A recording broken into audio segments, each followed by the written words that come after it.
Hello friends, digital education with Tauqeer में आपका स्वागत है। आज हम बात करेंगे जीव विज्ञान की। जीव विज्ञान के बारे में आज हम यहाँ पर अध्ययन करने वाले हैं। जीव विज्ञान के एक एक अलग अलग विषय के बारे में हम यहाँ पर अध्ययन करेंगे। तो आज हम यहाँ पर शुरुआत कर रहे हैं जीव विज्ञान का एकदम शुरुआत से। सबसे पहले हम जानते हैं कि हमारे एग्जाम्स में, सुपर टेट में और टेट वगैरह में जो है कितने नंबर्स का जीव विज्ञान का पोर्शन आता है। जीव विज्ञान सुपर टेट में हमारा साइंस विज्ञान में 10 नंबर का क्वेश्चन पूछे जाते हैं। विज्ञान सब्जेक्ट से 10 नंबर के क्वेश्चन पूछे जाएंगे। इसमें से बायोलॉजी के क्वेश्चन यहाँ पर ज़्यादातर 50 से 70% तक क्वेश्चन बायोलॉजी से मिलते हैं, बायोलॉजी से लिए जाते हैं। इसीलिए सबसे ज़्यादा विज्ञान में सबसे महत्वपूर्ण जो सब्जेक्ट है, महत्वपूर्ण पार्ट्स है, वो बायोलॉजी का है। विज्ञान में हमको 10 में से 10 नंबर अगर लाने हैं तो बायोलॉजी पोर्शन को बिल्कुल नहीं छोड़ना है, इसको स्किप नहीं करना है। बायोलॉजी पोर्शन को जरूर पढ़ना है। तो हम यहाँ पर इसीलिए बायोलॉजी का पोर्शन एक एक जो है पार्ट्स के बारे में हम यहाँ पर अध्ययन करेंगे। तो बायोलॉजी में जितने पार्ट्स हैं उनके बारे में यहाँ पर बताते हैं। सबसे पहला है कोशिका।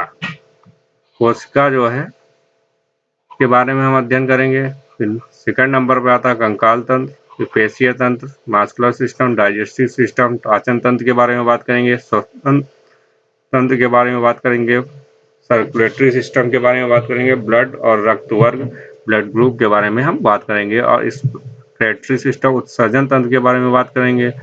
नर्वस सिस्टम के बारे में, रिप्रोडक्शन सिस्टम के बारे में बात करेंगे। ज्ञानेंद्रिय, ग्रंथि, शरीर, गुहा, पोषण, मानव रोग, इन सारे सब्जेक्ट्स जो हैं जीव विज्ञान के अंतर्गत जो आते हैं, इनके बारे में हम एक एक जो है वीडियो अलग से बनाएंगे और सबके बारे में विधिवत चर्चा करेंगे। तो आप हमारे चैनल में नए आए हैं तो चैनल को सब्सक्राइब जरूर कर लें, क्योंकि इस चैनल पर आपको जीव विज्ञान से जुड़ी जितनी भी क्लासेज हैं, जितने भी ये सब्जेक्ट्स हैं, इनके बारे में विधिवत अध्ययन किया जाएगा। तो सबसे पहले हम आज बात करेंगे जीव विज्ञान के बारे में। जीव विज्ञान होता क्या है, शुरुआत से ही हम चलते हैं। तो जीव विज्ञान क्या है? सजीवों का अध्ययन जीव विज्ञान कहलाता है।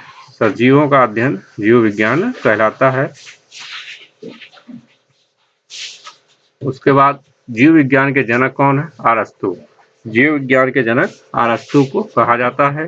जीव विज्ञान को हम दो शाखाओं में बांटते हैं। दो शाखाओं में बांटकर इसका अध्ययन किया जाता है, जूलॉजी और बॉटनी। जूलॉजी यानी वनस्पति विज्ञान और बॉटनी यानी जंतु विज्ञान।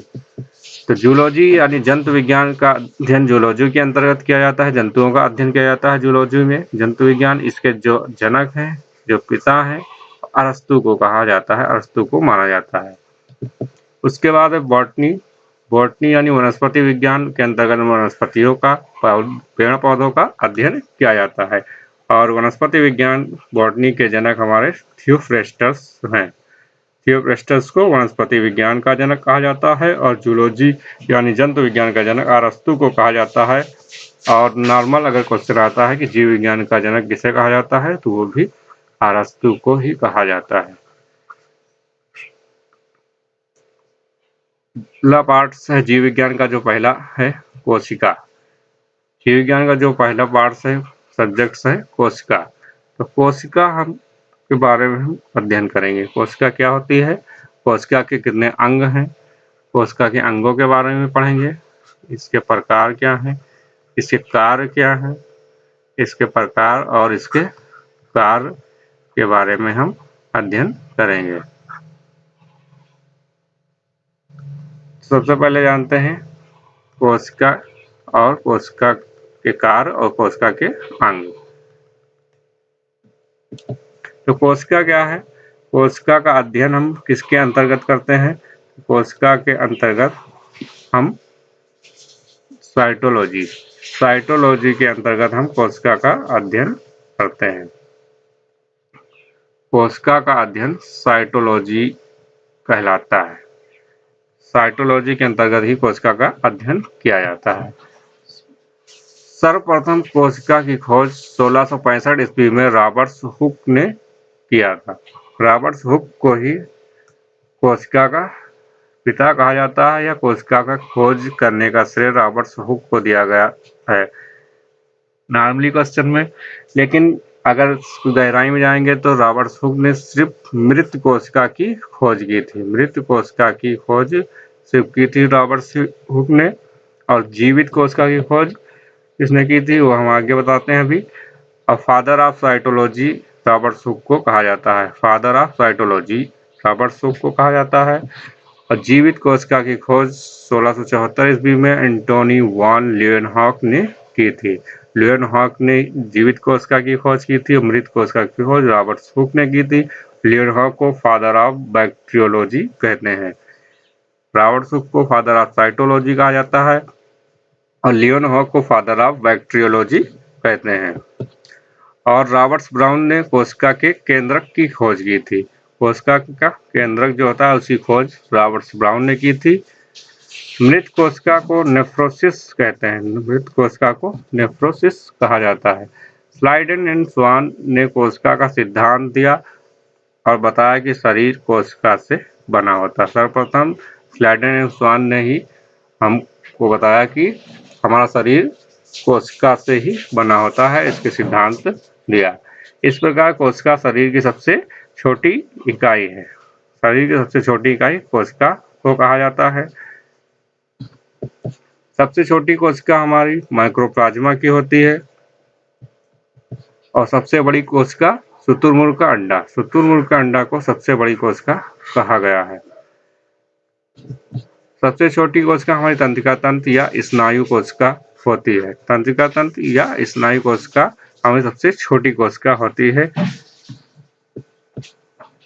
आप जानते हैं इसके महत्वपूर्ण फैक्ट क्या है तंत्रिका तंत्र के। तो तंत्रिका तंत्र जो है कोशिका में किसी भी प्रकार का विभाजन नहीं होता है। तंत्रिका तंत्र में किसी भी प्रकार का विभाजन नहीं होता है। जो आद्य-सूत्री विभाजन, समसूत्री विभाजन होते हैं वो इसमें नहीं होता है। इसलिए इसमें जो भी इसकी कोशिकाएं क्षतिग्रस्त हो जाती हैं, टूट जाती हैं, तो उसको ठीक नहीं कर सकती है। तो तंत्रिका तंत्र कोशिका क्षतिग्रस्त कोशिकाओं को ठीक नहीं कर सकता है। इसी कारण है कि हमारी जब दुर्घटना होती है, एक्सीडेंट होता है, उसमें अगर किसी व्यक्ति के सर में जो है चोट लग जाती है तो वो ऑन स्पॉट डेथ हो जाती है। क्यों डेथ हो जाती है? क्योंकि तंत्रिका तंत्र में कोई भी विभाजन नहीं होता है और क्षतिग्रस्त कोशिकाओं को ये ठीक नहीं कर सकता है। इसके अलावा ये सबसे तेजी से कोशिका विभाजन किसमें होता है? यकृत में होता है। यकृत में सबसे तेजी से कोशिका विभाजन होता है। यकृत को शरीर का सबसे बड़ा अंग भी कहा जाता है। सबसे बड़ा अंग शरीर का क्या है? तो यकृत ही है।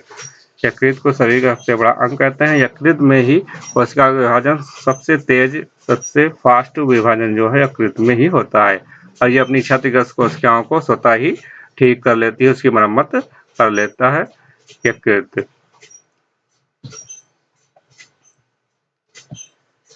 अगला पार्ट है कोशिका के अंग। अब हम यहाँ पे कोशिका के बारे में जाने, अब उसके अंगों के बारे में पढ़ेंगे। तो कोशिका के अंग होते हैं, कई अंगों से मिलकर कोशिका बनी होती है। कोशिका में कोशिका द्रव्य होता है और राइबोसोम, गोल्गी, माइटोकॉन्ड्रिया, रिक्तिका, कोशिका झिल्ली, केंद्रिका, केंद्रक, लाइसोसोम, राइबोसोम्स, इन सब से मिलकर कोशिका बनी होती है। तो इन सब के बारे में हम अध्ययन करेंगे। आज की क्लास में हम इतना ही अध्ययन करेंगे। इस कोशिका के अंग का हम अध्ययन नेक्स्ट क्लास में करेंगे। इन सब के अंगों के बारे में हम विधिवत चर्चा करेंगे। एक एक अंग का हम फुल डिस्क्राइब करेंगे और सभी अंगों का एक एक अंगों पर अलग से जो है वीडियो बनाएंगे। तो आज के लिए इतना ही।